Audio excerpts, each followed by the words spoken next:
with Rick McKinney. As you guys know, he's our Minister of Music and Education here at our church. And we just thought we would do a video or two with some of our staff guys and just kind of let you guys know what life is like from our perspective since the coronavirus has hit. Obviously, it's been incredibly different for all of us and even individually for different ones of us. I thought we'd start with Rick. And so, Rick, why don't you talk just for a moment about how this has impacted you personally and also how it's impacted your family?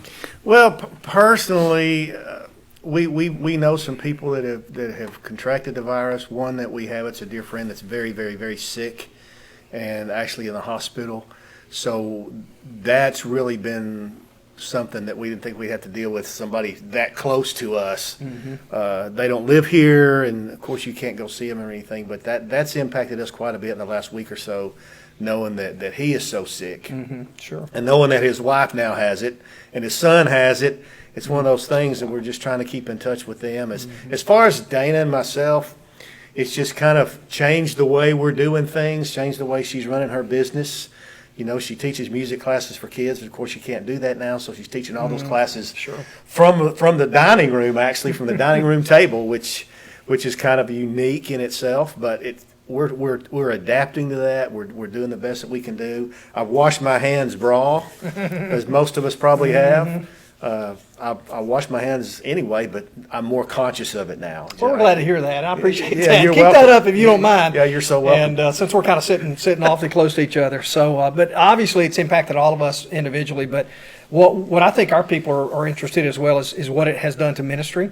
And you have responsibilities at our church in a couple of areas, a couple of broad areas. One is education, which really has a lot to do with discipleship, and so and we do small groups and all of that. So how has this impacted how you are now approaching small groups, discipleship, education, those kind of things? Yeah, of course, now everything is virtual. So, you know, just in real quick time, we had to figure out how to do virtual ministry. Mm-hmm. We've never done that before. How do you do a small group without coming together as a small group? Mm-hmm. How do you do that? And I've shared with our people, and some of our small groups are doing a really good job of using Zoom to meet. Mm-hmm. They're using email to do it. Some of our older folks that don't have the technology, they're just doing their lessons by email. I had one teacher said, I'm videoing the lesson, and we're sending it to everybody. That's awesome. Which I thought that was pretty cool to do it that way. There's lots of ways you can do that, but Zoom meeting is a good one. Our people are using that. FaceTime, Facebook Live. I think some people have done that as well. So there's a lot of ways you can do it, but it's just got to be virtual. We're doing everything as best we can, and I've shared with our people, even in your own home. And I did a video last week about Right Now Media. That's an incredible resource for our people. You guys know that, and we've got resources on our. You could get to it from our website. There's Bible studies. There's people are looking for stuff to do with their kids, especially when it rains. They can't go outside and play. Great kids videos on there. Great Bible studies for men and women. It's just a great resource to have as far as discipleship and growth and that. So the way we're doing our small groups and Right Now Media is a big thing. By the way, one of our church members emailed me just yesterday and said, you guys need to be promoting Right Now Media. And this was an individual who'd been looking at some things and really appreciate that and liked it. I noticed you mentioned older adults. I don't suppose you want to define that, do you? I do not. Okay, good move. One of the things that obviously, Rick, you're involved in is music. When we gather for worship, choir rehearsals. Man, what are you doing with that? What does that look like? That's a great question too. Of course, I decided for our church as a whole to put kind of a worship song of the day to kind of give them something to listen to, and a lot of them are songs that we've done here. A lot of them are new songs that I've found that I think would be really good in a time like this, and getting a lot of great response from that. People are liking that. And some of it give me a suggestion. Why don't you use this one? In fact, the one I put on this morning was somebody suggested that yesterday. It's just a kind of an old classic.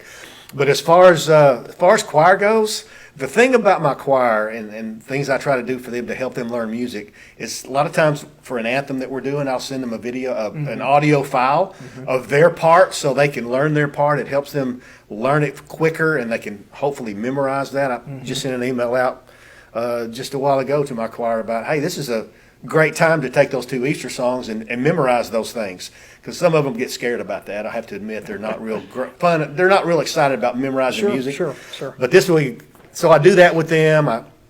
We've got different books that I've that they have that are choir songs that we can do. So I think for every week that we were out, they should have one song memorized. Absolutely. So when we get back, they should be ready to go. Well, I'm throwing away the choir folders. We're not Oh, gonna use those choir, anymore. we're expecting that. Looking forward to that. So I appreciate that. Obviously, that's with small groups. You can do Zoom and you can do those, but with choir, that's a different thing. And there are people doing virtual choir rehearsal. I mean, there's a way to do that. I'm not that tech yet. I've seen people do it. You've probably seen some posted on Facebook about people singing songs together. They do it. I'm just not that tech yet. You know, we used to have young guys on our staff that were tech, but all the young guys have gotten old. That's so right. We don't have those guys anymore. Like you know, so I hate that. Just kind of wrapping it up. Any thoughts about when? You know, ultimately we're going to resume again. This is not going to be forever. In terms of worship and music as well as small groups, and any thoughts about kind of what that may look like, or any changes that you're at least kind of thinking about right now, or how to restart that? Yeah, one thing I shared with you this morning that I got a great idea from a fella that's a deacon in another church here in town, and they've been talking about what to do when they come back, and why not when we come back together? The first Sunday back, let that be Easter. That's a thought. That's a thought. My choir's got their Easter music going to be ready. Is it memorized? It should be. I mean, if we're going through the end of April, I mean, give them another month to do that. So that's one idea that I had that we might consider doing. I think it's a really cool idea. As far as small groups, just continue to meet virtually, and when we come back, I just tend to think there's going to be a bigger excitement for small group ministry here. I think so as well. I really do. And some people would say it's going to impact it negatively. I tend to think it's going to impact it positively. I want to look at the glass as half full instead of half empty. I think it's really going to want our people to be together in community, in small group, and building relationships and communicating with each other, ministering to each other even more. We're ministering to each other now probably in a greater way than we were when we were together. I think so.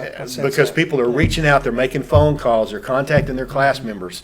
It's helped us in that respect. I really believe that. I think so. Rick, man, I appreciate that. And I want to encourage you guys and challenge that. Pray for Rick and all of our staff, but just pray for him as he kind of works through all of these things. And Rick, we appreciate that, man. No problem, let's man. do the elbow That's talk. right. All right, there we go. Thank you, guys. Appreciate it. Thanks.